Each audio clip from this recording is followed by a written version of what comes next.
O encontro do Papa com uma criatura celestial. Olá, pessoal! Se você gosta desse tipo de vídeo, já se inscreve no canal e deixe seu like para acompanhar mais histórias como essa. Hoje vamos abordar um relato intrigante, que desafia a lógica e provoca reflexões profundas sobre espiritualidade, fé e o desconhecido. A história gira em torno de uma figura reverenciada por milhões, o Papa João XXIII, conhecido como o Papa Bom. Líder da Igreja Católica, em um período de grandes transformações, ele era admirado por sua humildade, sensibilidade espiritual e abertura ao diálogo com o mundo moderno. O que poucos sabem, no entanto, é que existe um relato envolvendo esse pontífice e um evento que até hoje permanece cercado de mistério e especulação.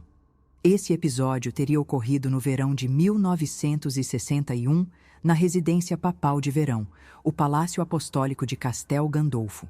Localizado nas colinas de Alban, nos arredores de Roma, o palácio é tradicionalmente utilizado pelos papas como refúgio espiritual e lugar de descanso. Rodeado por jardins exuberantes, bosques silenciosos e uma atmosfera de paz quase absoluta, o local é ideal para meditação e contemplação. Numa dessas noites tranquilas de julho, após o jantar, o Papa e seu secretário pessoal, Monsenhor Loris Capovilla, resolveram fazer sua habitual caminhada noturna pelos jardins. Era um hábito simples, mas significativo, que permitia momentos de introspecção e conversa leve sob o céu estrelado. Naquela noite específica, o céu estava limpo e o ar levemente fresco, com brisas suaves que balançavam discretamente os galhos das árvores. Os dois caminhavam lado a lado por um dos caminhos de pedra que cortavam o jardim, apreciando o silêncio e a beleza do ambiente. Não havia pressa, apenas o som dos próprios passos sobre o cascalho e, ao longe, o leve coachar de sapos vindo de um pequeno lago artificial. Foi nesse clima de paz que algo incomum começou a se manifestar. Uma luz forte, de coloração mista entre o azul e o âmbar, apareceu no céu. Inicialmente, parecia uma estrela cadente, mas logo ficou claro que não se tratava de um fenômeno natural.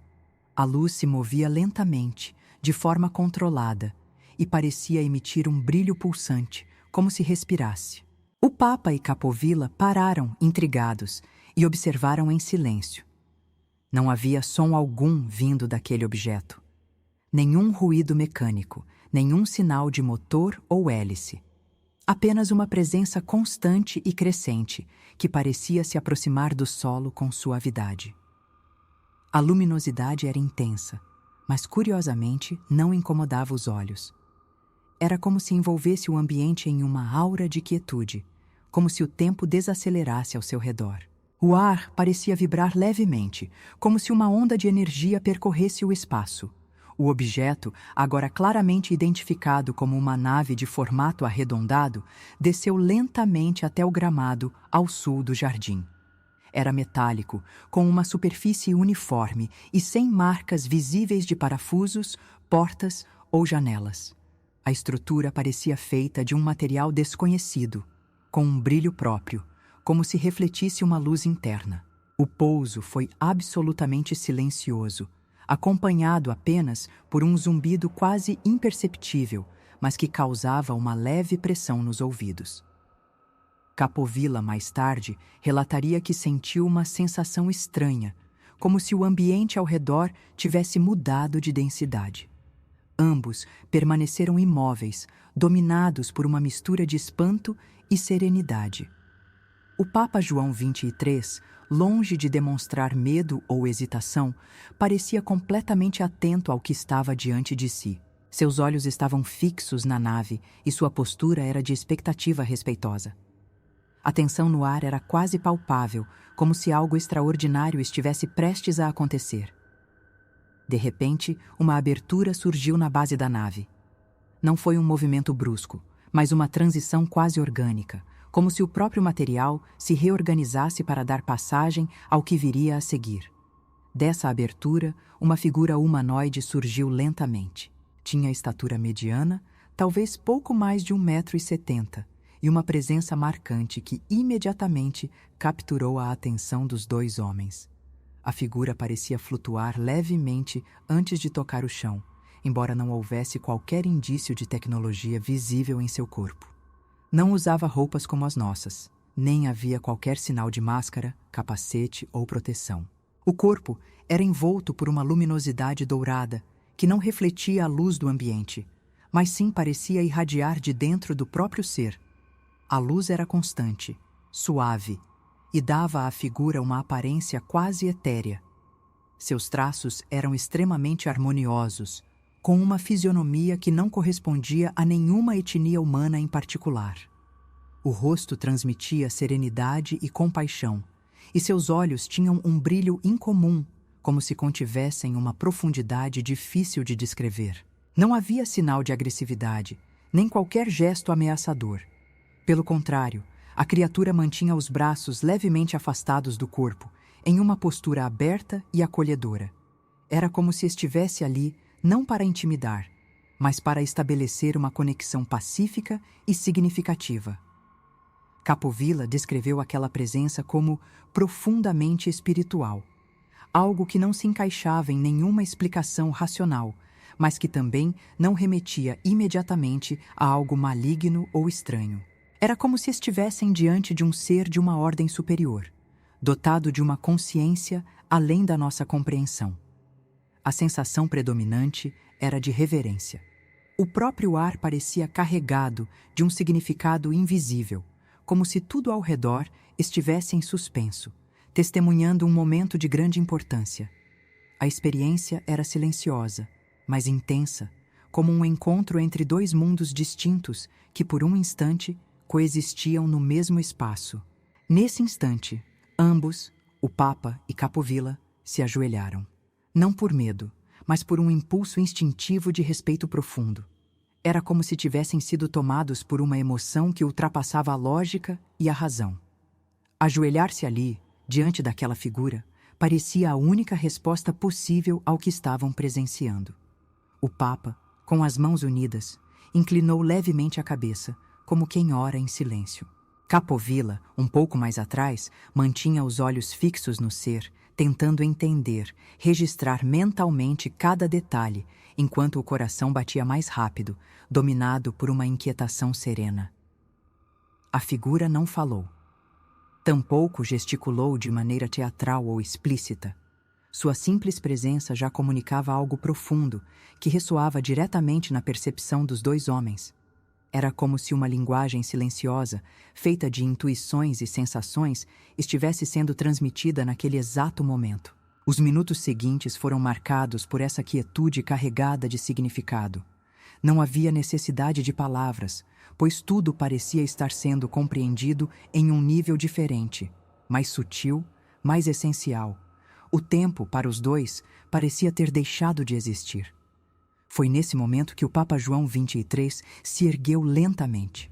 Seus movimentos eram calmos, sem pressa, mas carregados de uma intenção clara. Ele queria se aproximar da figura. Capovilla permaneceu imóvel, observando.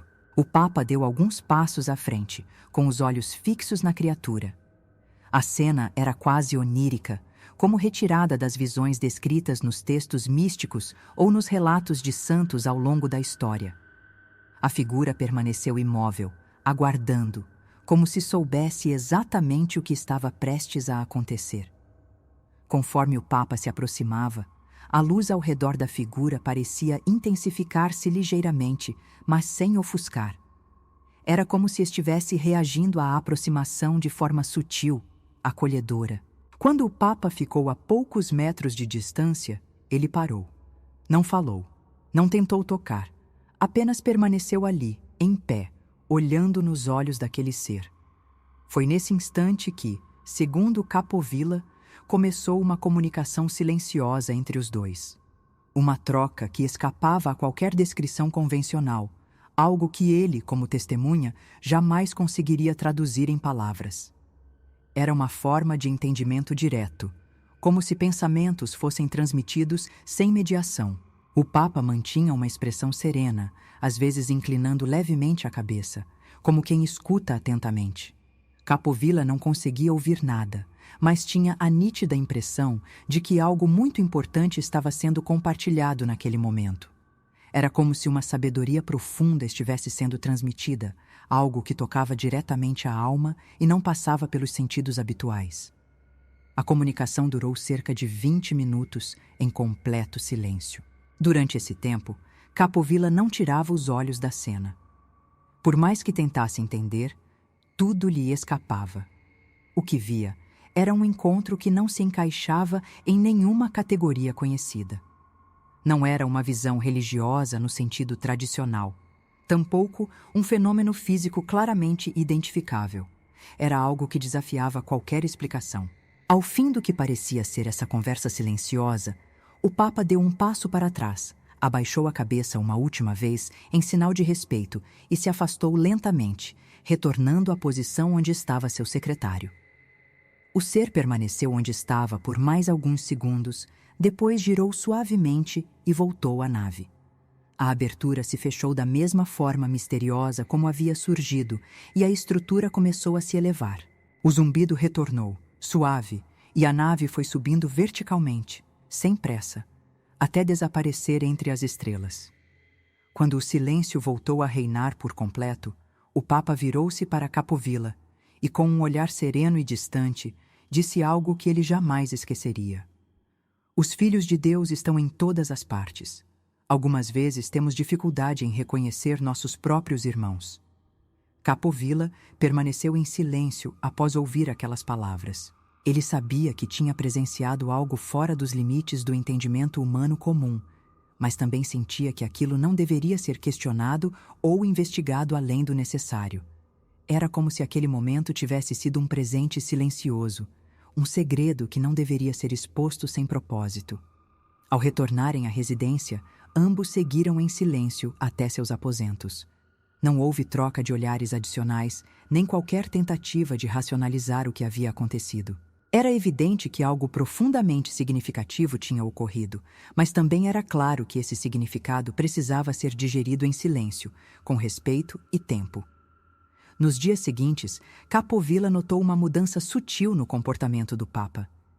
Ele parecia mais calmo, mais introspectivo do que o habitual, embora continuasse com sua rotina com a mesma dedicação. Era como se carregasse dentro de si uma nova certeza, ou talvez uma nova pergunta, daquelas que não se traduzem em palavras. Havia momentos em que, durante encontros com fiéis ou reuniões com cardeais, ele se perdia por breves segundos em um ponto fixo da sala, como quem escuta algo que ninguém mais consegue ouvir. Não era distração, mas sim um tipo de atenção voltada para dentro, uma concentração profunda e silenciosa. Capovilla, fiel ao compromisso de discrição que tinha com o Papa, jamais mencionou o episódio a ninguém durante aquele período. Ele guardou tudo na memória, analisando cuidadosamente cada detalhe, revivendo a cena noite após noite enquanto se deitava. Tentava entender o que de fato haviam testemunhado. Teria sido uma entidade espiritual? Uma inteligência vinda de outro planeta? Ou ainda alguma manifestação simbólica destinada apenas àquele momento, àquela pessoa específica? Essas perguntas o acompanharam durante décadas, mas ele jamais ousou procurar respostas que pudessem quebrar o mistério daquela noite. A história só viria à tona muitos anos depois, já com o Papa João XXIII falecido e Capovilla em idade avançada. Mesmo então, ele se mostrou cauteloso ao compartilhar o relato, fazendo questão de contextualizá-lo como uma experiência pessoal, sem afirmar categoricamente que se tratava de um encontro com seres de outro mundo. Para ele, havia ali uma camada espiritual que transcendia qualquer interpretação literal. Não queria alimentar teorias extravagantes nem contribuir com especulações sensacionalistas. Seu objetivo era apenas deixar registrado um momento que, para ele, representava uma conexão extraordinária entre fé, mistério e a vastidão do desconhecido.